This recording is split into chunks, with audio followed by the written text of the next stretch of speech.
Hey gang, Uncle Todd here, and I am at the theater to see, what is this called again? It Lives Inside, which, from what I can gather from the brief synopsis, it has to do with Indian demons. Now, I have seen some Indian horror films, most specifically the ones done by a couple by the Ramsey brothers, who I learned about them from a really interesting book about their career.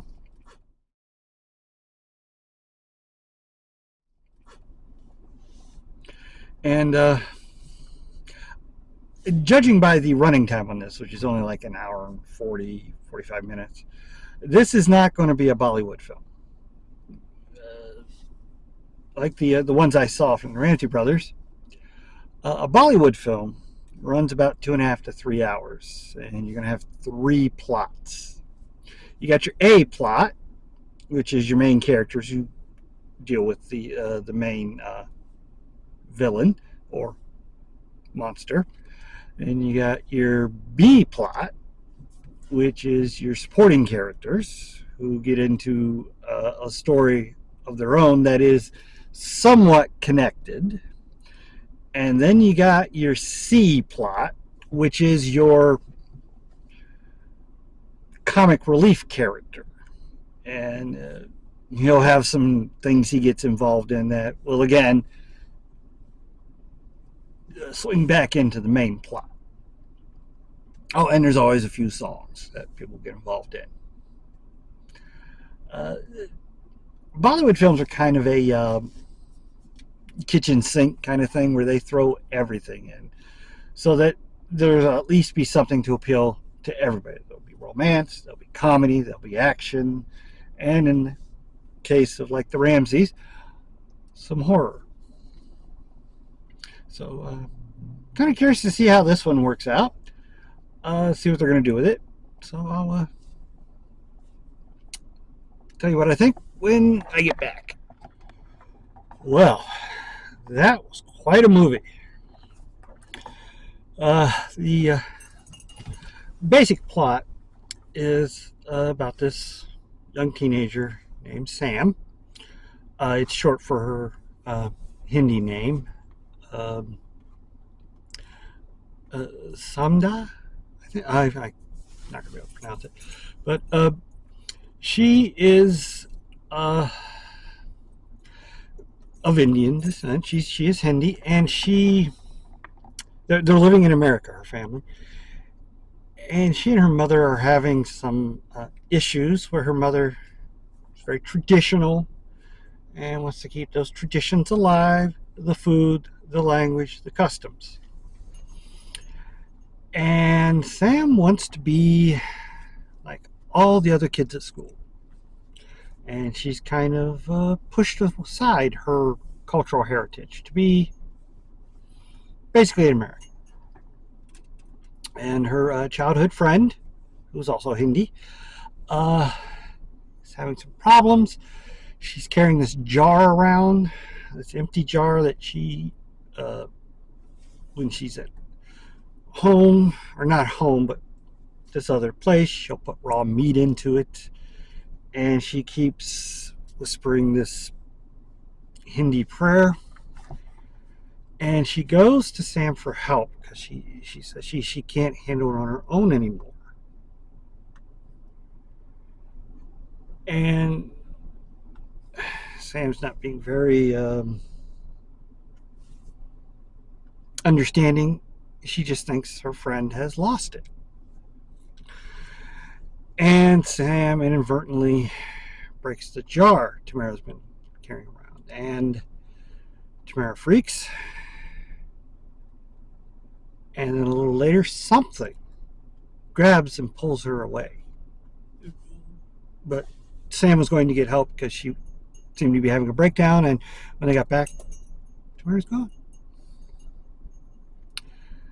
Soon after that, Sam starts to have these really bad dreams, and she's starting to sense something around her. And Tamara's not dead yet.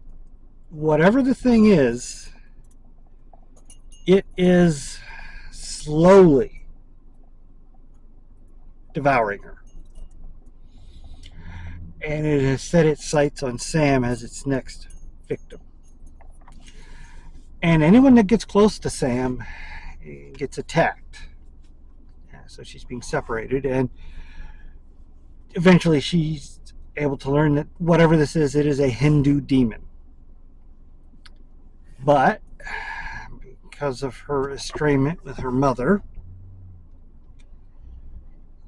and her lack of knowledge of her own cultural religions, she is having to relearn some things and learn new things from her culture from India in order to fight this thing. Very good film. Very scary. It does that thing that keeps you watching, because throughout the film they'll show you bits and pieces of the monster, but you never get to see the whole thing until the very end, and you get to see it in all its toothy glory. And interesting, it is invisible in the light, so sometimes when people are attacked, you can't see what's stabbing and clawing and throwing them around. But in the shadows, you can kind of see it. You can see its shape. You can see its eyes. But when the light comes on, you can't see it.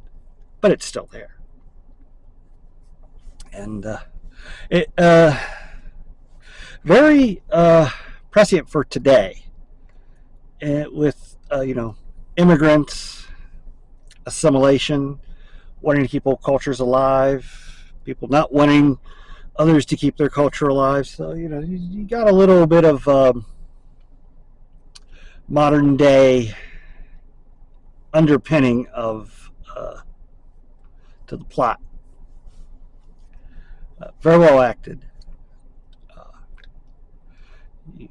Good cast. I don't really recognize any of them. I think the mother is played by a Canadian actress. She looks familiar to me, but I can't place her in anything I've seen. But she does look familiar. But be that as it may, it's a very good film. Very scary, suspenseful, and a little gory at times. And they kind of foreshadow some of the things at the end.